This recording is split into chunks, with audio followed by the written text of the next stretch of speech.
Hello guys, నేనైతే కనుక ఈరోజు ఎపిసోడ్ 12 గురించి చెప్తున్నాను. ఆల్రెడీ మనకి సెకండ్ కెప్టెన్ డెమోన్ అయ్యాడని చెప్పేసి తెలుసు, ఆ సంచాలక్ ఫెయిల్ అయిందని చెప్పేసి కూడా మనకు తెలుసు.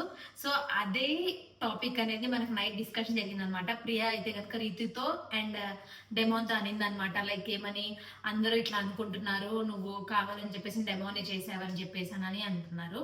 అప్పుడు రీతు అంటే నేను ఎందుకు చేశాను, అలా ఏం చేయలేదు, కరెక్ట్ గానే చెప్పాను అని చెప్పేసి ఆమె సమర్థించుకుంటుంది. కానీ రీతునే కావాలని చెప్పేసి డెమోన్ అయితే కనుక క్యాప్టెన్ చేసింది మనకు చాలా క్లియర్ గా తెలుస్తుంది. ఆల్రెడీ నిన్న డిస్కస్ చేసాం. భరణి గారు చేసినప్పుడు డెమోన్ కూడా పూసాడనమాట అది కలరు. అయినా సరే డెమోన్ ని ఎలిమినేట్ చేయకుండా భరణి గారిని ఎలిమినేట్ చేసింది. అక్కడ ఆమె ఈజీగా మనకి చాలా క్లియర్ గా తెలిసిపోతుంది ఫెయిల్డ్ సంచాలక్ అని. అండ్ ఈ రోజు ఏంటంటే మనకి మెయిన్ గేమ్ అనమాట. లైక్ టెనెంట్స్ లోంచి ఒకళ్ళు ఓనర్ గా వెళ్ళాలి, పర్మనెంట్ ఓనర్ గా వెళ్ళాలి అని చెప్పేసి అని గేమ్ అయితే పెట్టారు.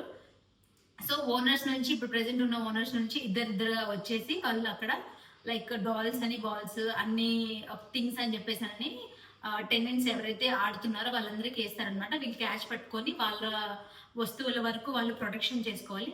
సో ఇక్కడ డిఫరెంట్ ఎక్కడైనా చేసుకోవచ్చు. ఎవ్రీ గేమ్ లో ఒక్కొక్కరు అయితే కనుక ఎలిమినేట్ అవుతున్నారు. ఇక్కడ ఏంటంటే ప్రియా సంచాలకగా ఉందన్నమాట ఫస్ట్ రౌండ్ లో.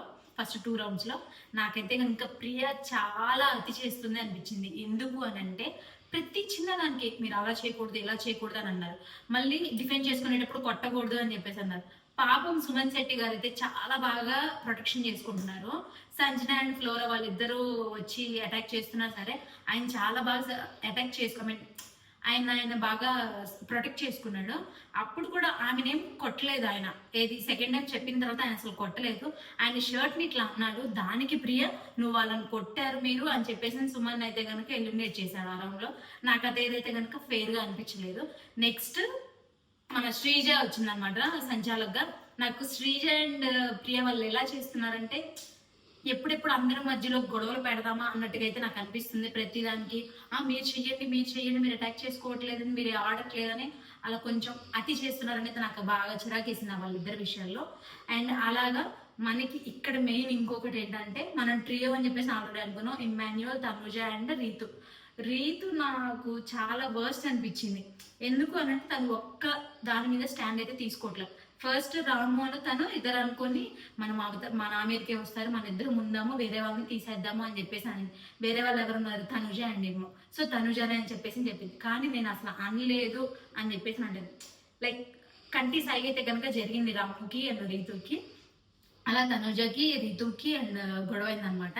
ఈ గొడవైన దగ్గర రీతు కావాలని చెప్పేసానని తనుజ బొమ్మలు మొత్తం పడేసేసి రాము దాంట్లో వేసేసి రాము దగ్గర నుంచి తీసేసి అండ్ అలా తనుజని కూడా ఎలిమినేట్ అయిపోయింది అనమాట. లాస్ట్కి ఇమ్మ అండ్ మన రాము ఉన్నారు. వీళ్ళిద్దరు ఒకరిని సెలెక్ట్ చేసుకోవాలని చెప్పేసానని టెనెంట్స్ కి చెప్పారు. ఇక్కడ రీతు ఏం చేసిందంటే, నాకు రాముయే కావాలి, రాము బాగా ఆడాడు, తను ఏం చేయలేదు ఎవరి దగ్గర నుంచి, కానీ తను ప్రొటెక్ట్ చేసుకున్నాడు అంతే.